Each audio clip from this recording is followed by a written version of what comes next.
Hi, my name is Hope Tosterelli, and today I will be presenting my slideshow on the receptivity of conservative rhetoric in modern day media. So first off, I have my abstract. The purpose of this research was to investigate and understand how herd mentality has impacted the receptivity of conservative rhetoric in modern day media. The evidence that drove findings fell under four categories: the human need for belonging, as described in Maslow's theory of motivation, the tendency to blindly follow those within one's community, the intentional subconscious formation of beliefs, and the tendency to skepticize and conspire in times of uncertainty. Research was guided by psychology and history. Media was selected while taking into an account cross-source referencing, counter-evidence, refuting the thesis, and modern-day implications, including socialization. The primary research question investigated was: herd mentality has always played a part in human socialization, but how does it explain the success and viability of conservative rhetoric in modern-day American media despite its logical fallacies? All of the sources used in this research were selected based on their relevance to the research question. Sources utilized included scientific research conducted by doctors and professors, peer-reviewed journal articles, books, video media, and news articles from varying political stances. And this is the continuation of the abstract. Major findings include the foundation of the influential strategies found across modern conservative media and news networks. Many of these methods of influence originated from the late 1980s.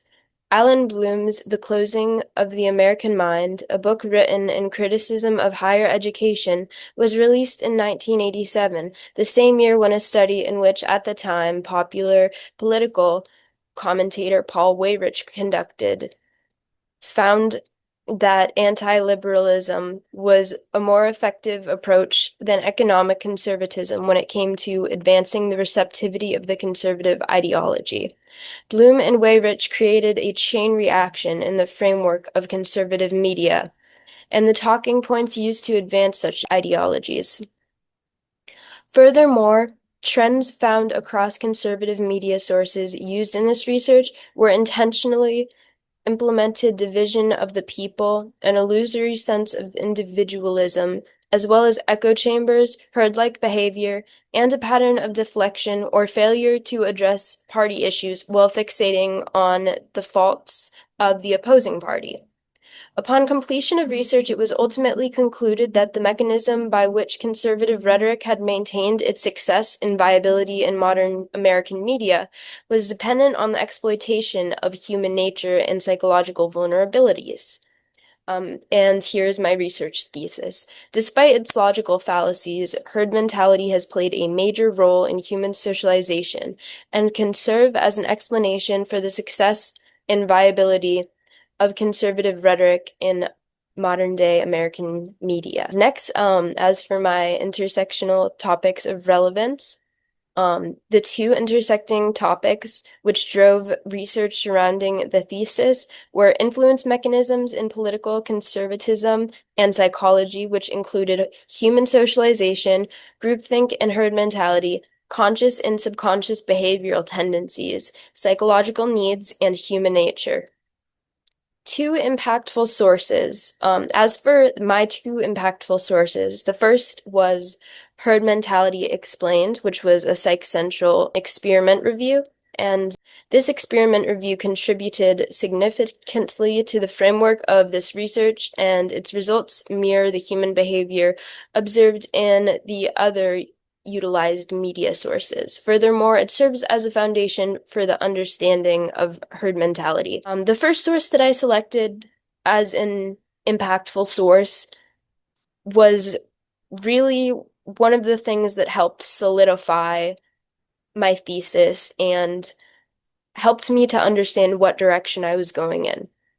The second source that I would consider impactful, this is a journal piece, and the source shares historical context, which I think is particularly important when we are talking about a topic in the context of modern day, because where we're at now is heavily based upon where we were at yesterday. This source was very important to include because it kind of, shows the roots of what is now appearing in conservative media.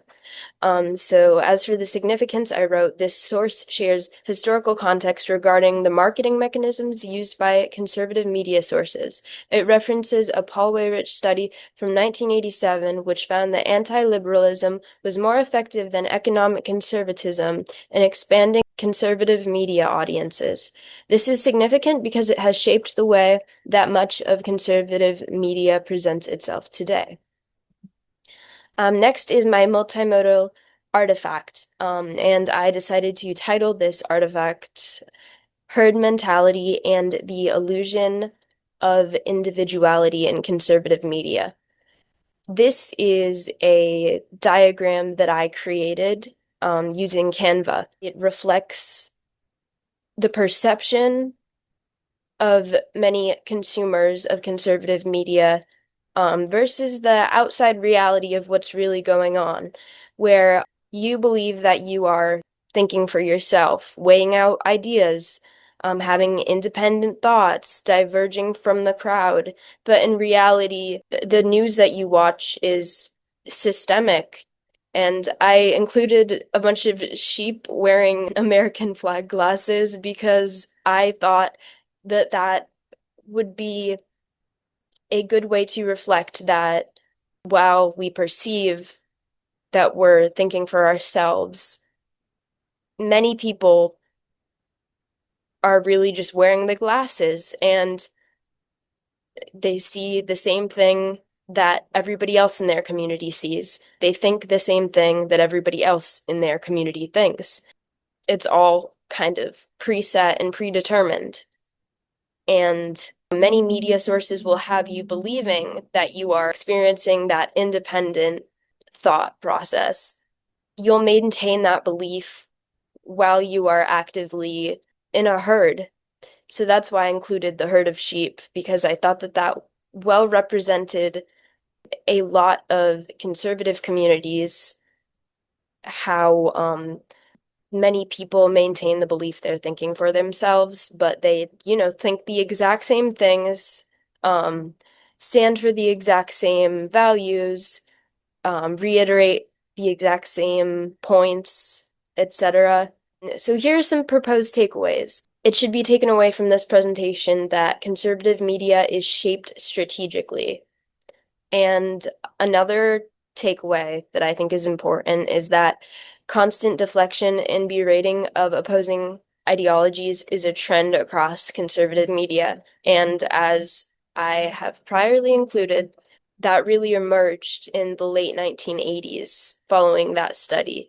A third, I would put that conservative media can be psychologically manipulative, and it often relies on emotional exploitation in order to get across its points, especially when it comes to the berating and deflection. Language and subject framing influences psychological responses. So I guess weaker content can kind of be made up for in a sense by language that is impactful, by words that evoke fear.